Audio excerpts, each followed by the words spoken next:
Do you feel the modern world is making us more and more mentally sick? Do you feel, after having all the comfort, conveniences, resources that our ancestors barely had, we're becoming more depressed and psychotic? Mental illness in the 21st century have taken a toll on humanity. It is estimated 300 million people globally are affected by depression. And rise in the mental suffering is not just the major issue we have. There's so many other major problems we're facing today, and it's making our lives more miserable.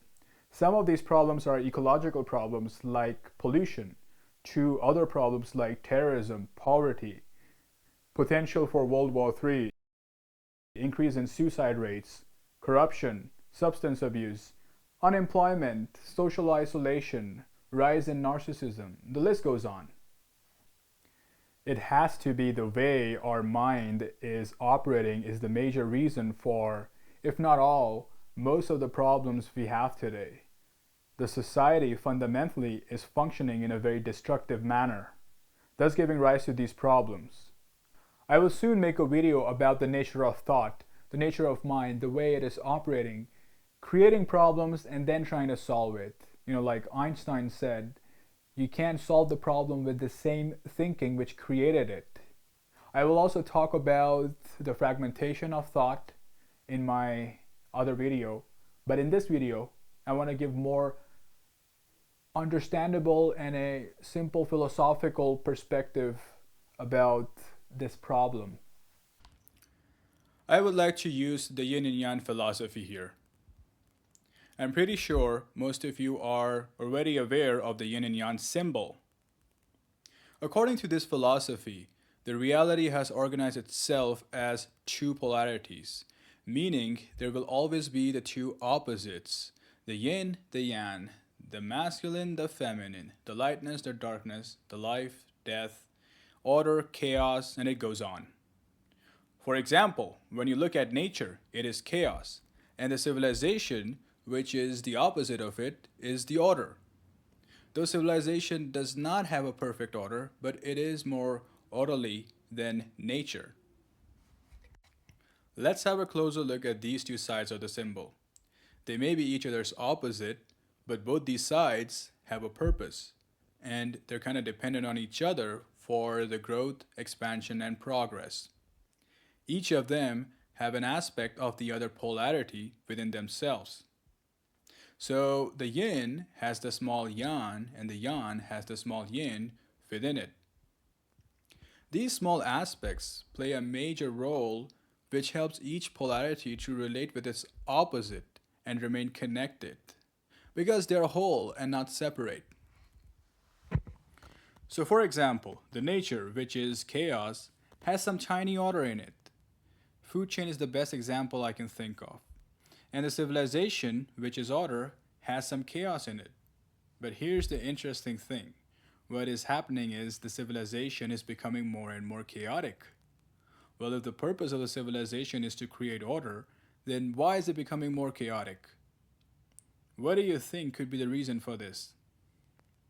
It seems like the civilization, the order, has deluded itself to think that it is separate from nature, and thus it has become disconnected from it.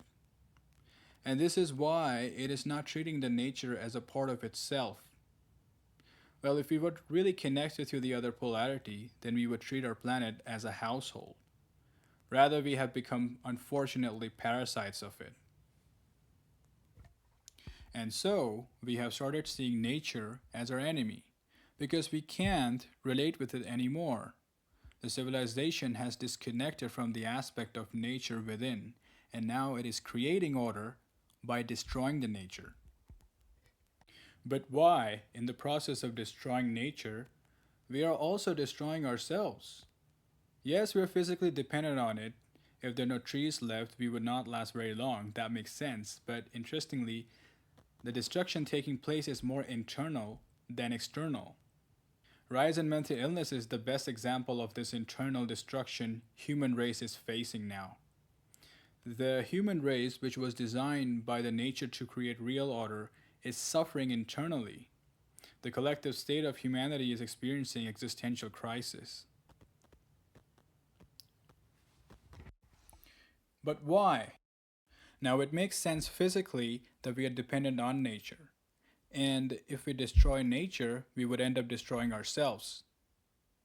But why are we suffering internally for that? The reason for that is the order the man is trying to create, it is a very meaningless order, meaning it lacks the primordial wisdom of nature.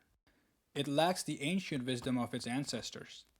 This meaningless order, an example would be weapons of mass destruction, terrorism, social media, pop culture, the list goes on, is not giving his life any meaning for his existence, and thus he suffers from this existential dread.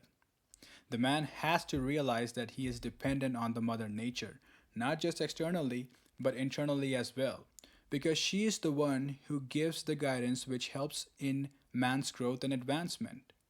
When there's a connection to the other polarity, the civilization is able to create order, which is a meaningful order. When I try to perceive the state of the world, it seems like people are lost. They are directionless, going nowhere. Imagine a group which is going in one direction. Everything is going fine, but all of a sudden, everyone in that group just decide to go their own way. The group becomes fragmented, individuals become lost and have no idea what they're doing. Then there comes a time they also become narcissistic, because now the only thing that they're concerned about is their survival. That's pretty much what's going on in the world today. And this is why narcissism is on the rise. This is why we are becoming more and more isolated and fragmented. This is why we're becoming more depressed, because the tribe altogether is not moving in one direction and creating meaningful order, thus giving this sense of belonging to its people. All the man needs to do is to connect with that aspect of nature within himself, which he has disconnected from. We have to realize that the only way we can solve the major world problems and our collective crisis is by connecting to that side which we have suppressed. That side which is chaotic, but it dwells in wisdom, intuition, compassion, and oneness. We need to connect with that side. Thank you so much for watching this video. If you liked it, please give it a thumbs up. I'll be working on more of these projects, so if you're interested in this kind of stuff, please subscribe to my channel. And I'll see you soon. Have a good day.